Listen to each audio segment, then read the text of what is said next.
এই কোথায় যাচ্ছ তুমি? দৌড়াই দৌড়াই আরেকজন কি খুশিতে খুশিতে হচ্ছে ডাক্তারের কাছে যাচ্ছে গাইস।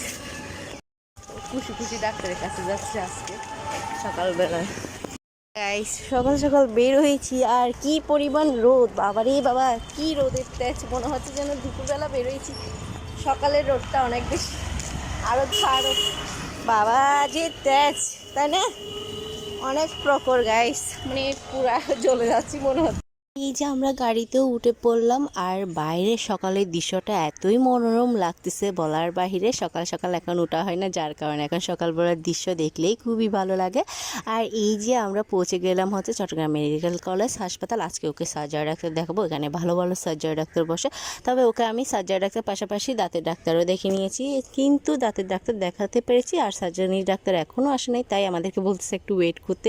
তো বাইরে এসে দেখি এখানে হচ্ছে ডোল বাজাবাজি করতেছে আর নার্সদের কী যেন হচ্ছে জানি না, তো সেগুলো আমরা একটু উপভোগ করতেছি আর চারপাশে একটু হাঁটাহাঁটি করতেছি, কারণ আমাদেরকে বলতেছে ঘুরতে, মানে ডাক্তার নাকি আসতে একটু সময় লাগবে।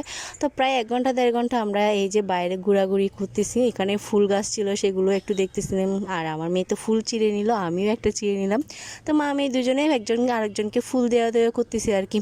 তাতে হচ্ছে আমরা একটু ছবি ভিডিও নিচ্ছি, দেখি তো আমাদের অনেকক্ষণ অপেক্ষা করতে হয়েছে। তো আমরা অনেকক্ষণ ছবি ভিডিও ঘোরাঘুরি করার পর 1.5 ঘন্টা পর মূলত ডাক্তার আসে আর ডাক্তার দেখায় আমরা বের হয়ে পড়ি। সো আল্লাহর রহমতে হচ্ছে যে আমাদের মেয়ের তেমন একটা কিছু হয়নি, সামান্য একটু ইনফেকশন পাওয়া গেছে ফ্যাটে, তো যেটা ওষুধ খেলে নাকি সেরে যাবে, তো টেনশনের কিছুই ছিল না। সেটা শুনে অনেক ভালোই লাগলো। তারপর আমরা গাড়িতে করে উঠে চলে আসি। আর এই যে আমরা একটু চা আর হচ্ছে সিঙ্গারা সমোসা খাচ্ছি, ও নাকি সিঙ্গারা সমোসা খাবে, তাই জন্য হচ্ছে যে আমিও খেলাম, না হয় আমার খাওয়ার একদমই ইচ্ছে ছিল না। তো আমরা চলে আসি এই যে পটিয়াতে। আসার পর আমরা এখানে ফুলের উপভোগ করতেছি। একটা গাছে হচ্ছে বেলি ফুল দেখতে পেলাম, সেখানে অনেক ফুল জড়েছিল আর সেগুলো আমরা এখন গাছ থেকে জড়ায় জড়ায় আরও বেশি উপভোগ করতেছি। যাই হোক, আমরা মা মেয়ে ফুলের উপভোগ করতে করতে আজকের ভিডিওটা শেষ করব। সবাই ভালো থাকবেন, সুস্থ থাকবেন, আমার মেয়ের জন্য সবাই দোয়া করবেন। আল্লাহ হাফেজ।